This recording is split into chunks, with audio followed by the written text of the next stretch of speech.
जय हिंद दोस्तों। स्वागत है आपका अपने लॉ परिवार लॉ जी भाई रोहित में। जैसा कि आप जानते हैं कि उत्तर प्रदेश न्यायिक सेवा परीक्षा के 9 माननीय एक्ट जो नए जोड़े गए हैं, उसी क्रम में हम अपने 3 एक्ट कंप्लीट करा चुके हैं और उसमें चौथा एक्ट स्त्री अशिष्ट रूपर प्रतिषेध अधिनियम 1986 the indecent representation of women provision act 1986 आज स्टार्ट करने वाले हैं। लेकिन स्टार्ट करने से पहले आपको मैं कुछ 2 लाइनें सुनाना चाहता हूं जो मैंने अपने कलम से खुद से ही लिखी हैं। तो सुनिएगा थोड़ा। न हम सफर न हम नसी से निकलेगा, न हम सफर न हम नसी से निकलेगा, हमारी सफलता का रास्ता सिर्फ हम ही से निकलेगा। चलिए आज स्टार्ट करते हैं। स्त्री अशिष्ट रूपर प्रतिषेध अधिनियम 1986।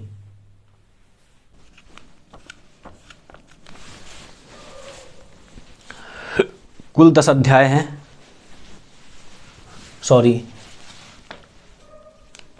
10 सेक्शन हैं आपके, ठीक है ना।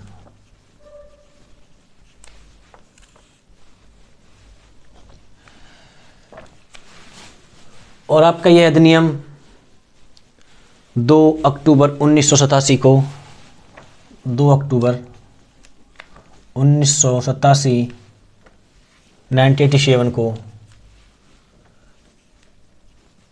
संपूर्ण भारत पर लागू हुआ, ठीक है ना। और इस अधिनियम को राष्ट्रपति की मंजूरी 23/1996 को मिली, ठीक। इस अधिनियम में सिर्फ 10 धाराएं हैं, अध्याय कोई नहीं है। तो आइए चालू करते हैं। जैसा कि आप इसका सबसे पहले हम लेते हैं सेक्शन 2, डेफिनेशन क्लॉज है, जिसमें शब्दों को बताया कि क्या शब्द से क्या मतलब है। इन शब्दों को जैसे हम यहाँ पढ़ेंगे उसके बारे में आगे प्रावधान किया गया है। जैसे किसी धारा 2A में आपको बताया गया है में कि विज्ञापन एडवर्टाइजमेंट, इसमें बताया था कि विज्ञापन होता क्या है, वो 2A में परिभाषित किया गया है। तो उसमें बताया गया विज्ञापन के अंदर कोई सूचना पत्र, जैसे आप विज्ञापन के तरीका जानते होंगे, तो बताया गया विज्ञापन क्या होता है। वैसे इसमें इतना बताया गया, इसके सिवाय कुछ नहीं है। बस आपसे प्री में इतना ही पूछेगा कि विज्ञापन को कहाँ परिभाषित किया गया है, इतना आप याद रखिएगा बस। धारा 2 के सब क्लॉज B में बताया गया है कि वितरण क्या होता है।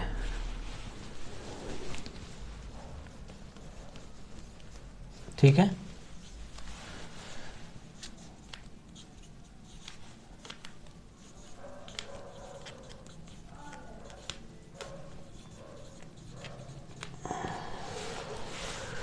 वितरण का मतलब आप जानते ही हैं, अपने आप से किसी चीज़ को दूसरी जाना, किसी प्रकार से उसको किसी को दूसरे को देना, वो वितरण होता है। जो आपकी सबसे इम्पोर्टेंट क्लॉज है वो है 2C, स्त्री अशिष्ट रूपण। इसको समझना बहुत जरूरी है, इसी के ऊपर ये पूरा अधिनियम हमारा डिपेंड करता है, ठीक है ना। तो स्त्री अशिष्ट रूपण होता क्या है। तो स्त्री अशिष्ट रूपण होता है कि मान लीजिए कि आपका जैसे मान लीजिए कोई स्त्री है, कोई स्त्री की आकृति बनाना, ठीक है ना, उसके रूप या शरीर अथवा उसके किसी भाग को इस प्रकार से वर्णित करना कि देखने वाले के दिमाग पे वो गलत प्रभाव डाले, जिसको हम कामोदीपक बोलते हैं, है ना। जैसे कि IPC की धारा 292 पढ़ेंगे, उसमें तो बताया गया है कि अश्लील शब्द क्या होता है, ठीक। तो उससे पहले आपको एक सवाल, एक केस और समझा देता हूँ। छोटा सा केस है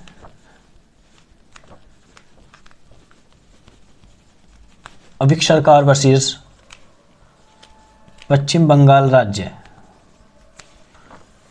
2014 का केस है।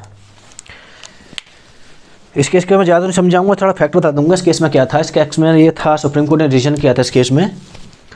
तो इसमें जो अभिक सरकार पश्चिम बंगाल वाले राज्य में क्या था कि एक टेनिस प्लेयर थे,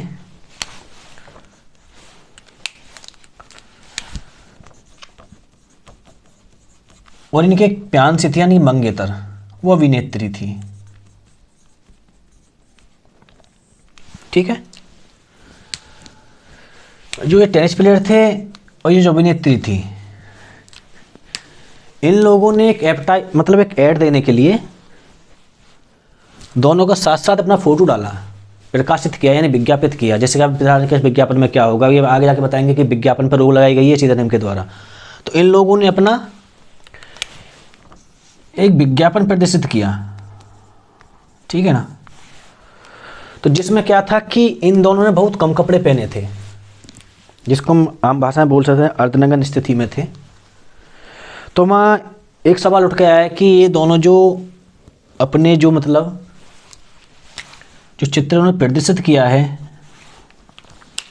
कि वो भारतीय दंड संहिता की धारा 292 के अंतर्गत अश्लील शब्द के अंतर्गत आता है कि नहीं। ठीक, और स्त्री अशिष्ट रूपण अधिनियम के अंतर्गत आता है कि नहीं। तो सुप्रीम कोर्ट ने इसमें जजमेंट दिया क्या कि जो अभिनेत्री के साथ इस टेनिस प्लेयर ने जो अपना चित्र प्रदर्शित किया है, यानी कि जो ऐड दिया है, उसमें कोई ऐसी बात नहीं है कि इसको देखने से किसी के दिमाग पे कोई गलत विचार जाए या समाज में कोई कलंकित भावना उत्पन्न हो या किसी के विचारों को कामोदीपक बनाए यानी कि अशिष्ट बनाए या नैतिकता का उल्लंघन हो या नैतिकता को हानि पहुँचे, समाज को हानि पहुँचे, ऐसा कुछ नहीं था। तो सुप्रीम कोर्ट ने लास्ट डिसीजन दिया था कि इन दोनों का जो चित्र प्रदर्शित किया गया है वो ना तो आईपीसी की धारा 292 के अंतर्गत अपराध होगा, ना ही वो इस अधिनियम के अंतर्गत, कौन सा, the indecent representation of women provision act 1986 के अंतर्गत कोई तो अपराध नहीं है। ठीक है ना। तो इसको आप चलिए अब बाद मिटाते हैं। तो अभी हमको बता रहे थे, ठीक है ना, ये तो आप समझ ले होंगे। तो अभी समझते हैं स्त्री अशिष्ट रूपण होता क्या है। फिर आपको ये बता रहा था मैं स्त्री अशिष्ट रूपण होता क्या है। तो स्त्री अशिष्ट रूपण जो होता है वो ये होता है कि मान लीजिए कोई स्त्री है, उसके शरीर की कोई आकृति है या उसके रूप का, शरीर का या उसके किसी भाग का या ऐसी रीति से ऐसे प्रकार से कोई वर्णन करता है कि जिससे कि नैतिकता का उल्लंघन होता है, समाज में कोई उल्लंघन होता है या किसी के दिमाग को भ्रष्ट बनाता है, तो इसे स्त्री अशिष्ट रूपण के अंतर्गत आता है। ठीक है। अब इसकी जो सब क्लॉज डी है वो बात करती है लेबल की। लेबल होता है जैसे किसी डिब्बा के ऊपर हम कुछ चिपका देते हैं, किसी पैकेज के ऊपर चिपका देते हैं, ठीक है ना, तो वो चीज़ लेबल कहलाती है। अब लेबल जिसके ऊपर कहलाएंगे वो पैकेज होता है। जैसे बहुत सारे पैकेज बना दिए, डिब्बा वगैरह जो बंद हो गया, ठीक है ना, वो होता पैकेज। तो उसको 2E में परिभाषित कर दिया गया है, ठीक है ना, पैकेज। ये आपका सब क्लॉज सेक्शन 2 के सब क्लॉज हैं, इतना आप इनको याद रखिएगा। ठीक। अब बढ़ते हैं अगले सेक्शन पे। अगला सेक्शन है सेक्शन 3।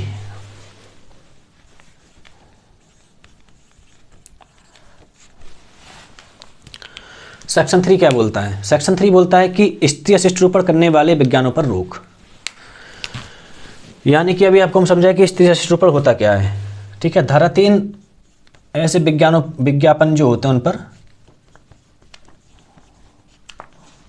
रोक लगाता है। ठीक है ना। जैसा मैं अभी आपको इस केस में समझाया था कि इन्होंने जो अपना विज्ञापन दिया था या प्रदर्शित किया था तो उसके ऊपर एक आपत्ति डाली गई थी, इसमें सुप्रीम कोर्ट ने जजमेंट दिया था। ठीक है ना। उसी प्रकार के विज्ञापन पर ये रोक लगाने की बात करता है। कैसे कि मान लीजिए कोई, तो उसमें बताया कि कोई व्यक्ति ना तो ऐसे विज्ञापन को प्रसारित करेगा, ना कराएगा, ना किसी ऐसे चीज़ में भाग लेगा जहाँ पे ऐसे विज्ञापन प्रसारित होते हैं। ठीक है ना। तो ये धारा 3 में बताया गया है। ठीक।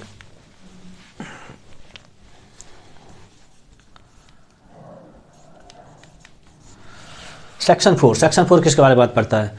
सेक्शन 4 जो बात करता है वो करता है कि स्त्री अशिष्ट रूपण करने वाली कोई पुस्तक है, ठीक है ना, या पुस्तकें या दस्तावेज हैं, तो ये उनके प्रकाशन पर रोक लगाता है और उनको किसी डाक द्वारा किसी प्रकार से भेजने पर भी रोक लगाता है। तो किस पर रोक लगाता है? ये लगाता है कि मान लीजिए इसको प्रदर्शित करने वाली कोई पुस्तक है या कोई दस्तावेज है, ठीक है ना, तो इन चीज़ों पर ये रोक लगाता है। ठीक है।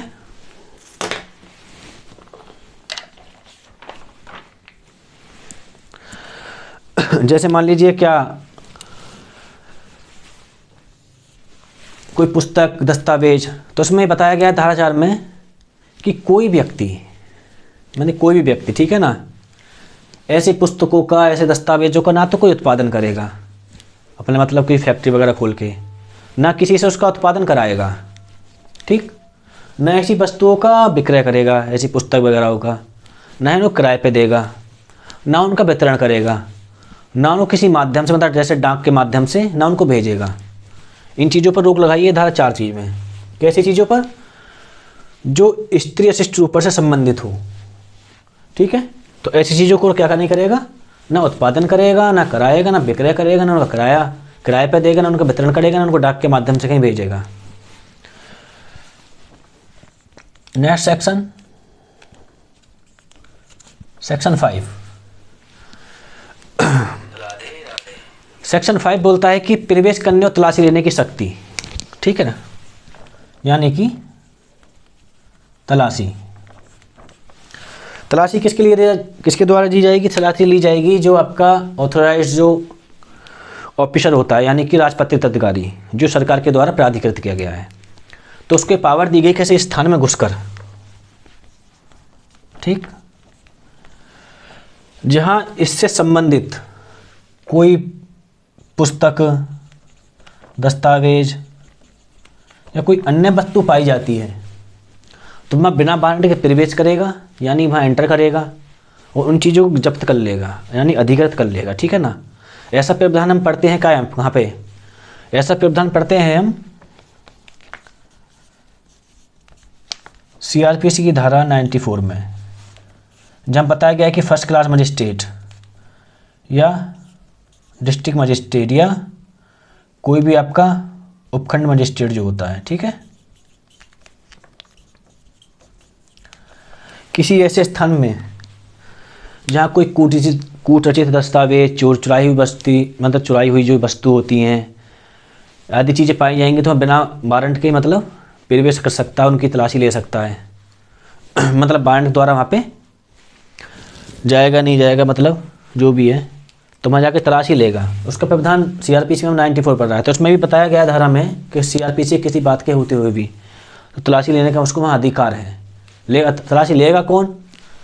ऑथोराइज्ड ऑफिसर ही लेगा, उसके सिवाय कोई नहीं लेगा, ठीक है ना। ऐसा हम सेक्शन 94 में पढ़ते हैं, पीछे आए हैं CRPC में, ठीक। लेकिन यहाँ पे एक अपवाद और बता दिया गया है कि यह जो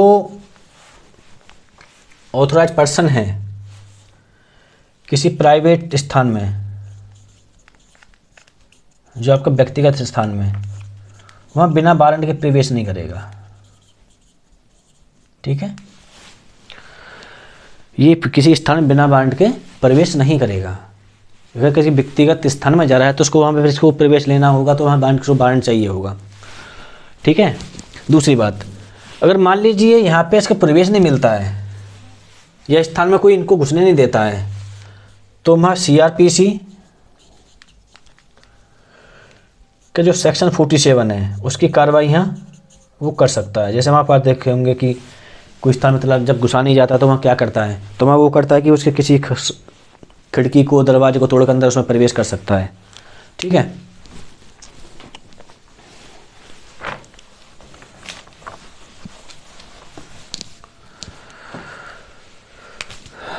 अब मान लीजिए जो धारा 3 में बताया गया था कि विज्ञापन पर जो रोक लगाई गई थी, कैसे विज्ञापन जो इससे संबंधित है, ठीक है, और जो पुस्तक दस्तावेज इनका ना उत्पादन पर रोक लगाई गई थी। अब मान लीजिए कोई इनका उल्लंघन करता है, रोक लगाने के बावजूद उनका प्रदर्शन करता है, ठीक है ना, किनका, मान लीजिए विज्ञापन का प्रदर्शन कर रहा है, ठीक, या पुस्तक दस्तावेजों को उत्पादन कर रहा है इनका, या किसी से उत्पादित करा रहा है, इसमें जो बताया गया था कुछ भी करा रहा है उनका, इन्होंने विक्रय करा रहा है, कुछ भी करा रहा है, ठीक है, तो वो धारा 3 और 4 का क्या करता है, उल्लंघन करता है। किसका? धारा 3 और 4 का क्या करता है वो? उल्लंघन, ठीक। जब इन चीज़ों का उल्लंघन करेगा तो वो व्यक्ति 1 वर्ष के कारावास से, कितना, 1 वर्ष का कारावास और 2,000 रुपये तक के 2,000 रुपये तक के जुर्माने से दंडनीय होगा, या दोनों से, ठीक है। और यही व्यक्ति इसी अपराध को दोबारा करता है, यानी सेकंड टाइम करता है, सुधरता नहीं है, जो कारावास की अवधि है वो कम से कम तो 6 माह होगी, ठीक है। और जो कहाँ तक जा सकती है, 5 वर्ष तक जा सकती है, ठीक। और जो जुर्माना है वो कम से कम तो 10,000 होगा, और जो 1,00,000 रुपये तक चला जाएगा। यानी कि प्रथम दोष सिद्धि पर वो 1 वर्ष का कारावास, 2,000 रुपये का जुर्माना, और सेकंड दोष सिद्धि पर कम से कम 6 माह का और अधिक से अधिक 5 वर्ष तक का कारावास और 10,000 रुपये कम से कम जुर्माना होगा और 5 वर्ष तक कारावास होगा। ये प्रावधान कहाँ दिया गया है, ये सेक्शन 5 में। तो सेक्शन नहीं, ये प्रावधान जो दिया गया है वो दिया सेक्शन 6 में। सेक्शन 6 बात करती है पेनल्टी की, यानी शास्ति की, ठीक। किसका मतलब, धारा 3 और 4 का जो उल्लंघन करेगा वो धारा 6 के अंतर्गत प्रथम दोष सिद्धि पर 1 वर्ष का कारावास और 2,000 रुपये के जुर्माने से दंडनीय होगा, और सेकंड दोष सिद्धि पर कम से कम 6 माह और ज़्यादा से ज़्यादा 5 वर्ष तक के जुर्माने से दंडनीय होगा। जो 2,000 तक का कारावास, 2,000 रुपये का जुर्माना जो फर्स्ट कंडीशन में दिया था वो कम से कम 10,000 हो जाएगा, और जो 1,00,000 रुपये तक जा सकता है, ठीक। अब इसके बाद एक चीज़ और बताई गई है, वो सेक्शन 7 में, उसमें बताई गई जो कंपनियां होती हैं ना, वो भी इस अपराध को कर सकती हैं, वो भी इसके अंदर दंडनीय होंगी। लेकिन अब आईपीसी की धारा 11 पढ़ते आए थे कि जो व्यक्ति सब कंपनी वगैरह जो आती हैं वो सिर्फ जुर्माने से दंडनीय होती है, लेकिन ये इसको यहाँ पे सजा से भी दंडनीय कर रही है, जुर्माने से भी दंडनीय कर रही है। तो कंपनी कैसे हो सकती है, तो कंपनी आप जानते हैं, कंपनी के अंदर कोई सगामंग या व्यक्तियों का समूह कुछ भी आ सकता है। तो अब कंपनी को हम दंडित, आईपीसी में तो बताया था कि सिर्फ जुर्माने से होती है धारा 11 में, ठीक है ना। अब यहाँ बता रहा है कि ये दोष सिद्ध हो सकती है, तो कैसे होगी, तो इसमें बताया गया है कि कंपनी के कारोबार का जो संचालन करता है, ठीक, या जिसके भार साधन में, यानी कि जो जिसका पूरा भार उठाया है कंपनी का, या जो उसके भागीदार के रूप में कंपनी के साथ कार्य कर रहा है, जिसका लेन देन वही देखता है, या जो इसका प्रबंधक या सचिव है, जो भी है, तो उस अपराध के लिए दंडनीय होगा जो धारा 3 और 4 के उपबंध में, मतलब उल्लंघन में की जाती है, ठीक है ना।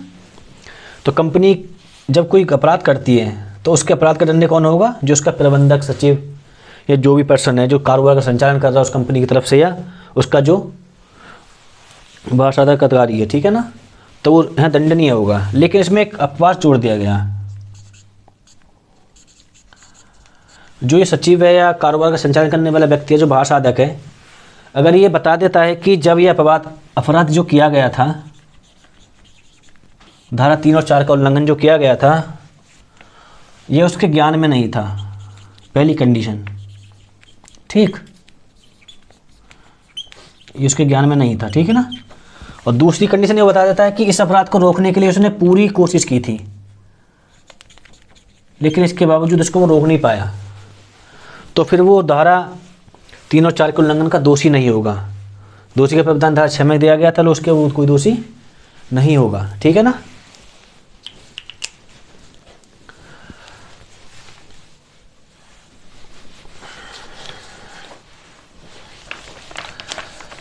अब बात आती है कि जो इस अधिनियम के अंदर जो अपराध किया गया है वो अपराध किस कंडीशन का होगा, ठीक है ना, कि जो अपराध है उसकी प्रवृत्ति कैसी होगी, ठीक है ना। तो इस बारे में धारा 8 प्रावधान करती है, यानी सेक्शन 8 बोलता है कि जो अपराध होगा ना ये संज्ञेय होगा, ठीक है। संज्ञेय की परिभाषा आप कहाँ पढ़ते हैं, संज्ञेय की परिभाषा आप दंड प्रक्रिया संहिता की धारा 2C में पढ़ते हैं, ठीक है ना, 2C यानी कि CRPC। और दूसरी बात इसमें एक और बताई गई है, संज्ञेय होने के साथ साथ ये जमानतीय भी होगा।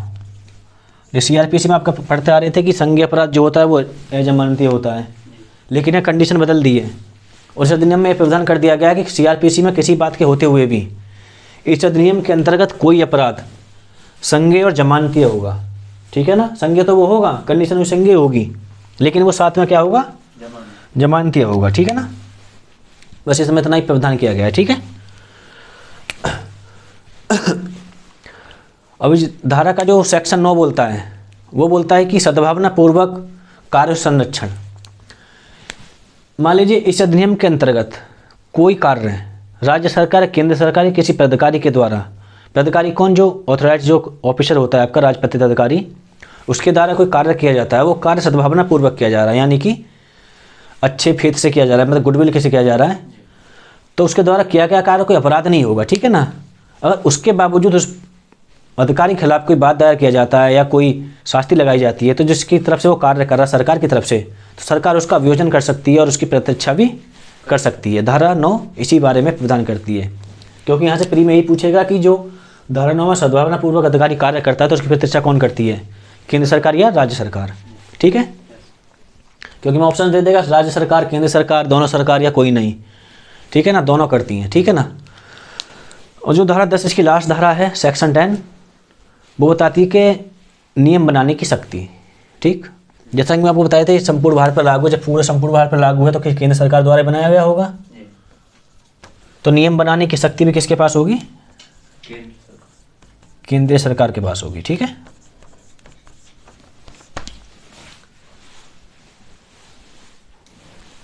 इस अधिनियम में सिर्फ 10 धाराएं थी, जो आपकी 10 धाराएं पूरी कंप्लीट हो गई।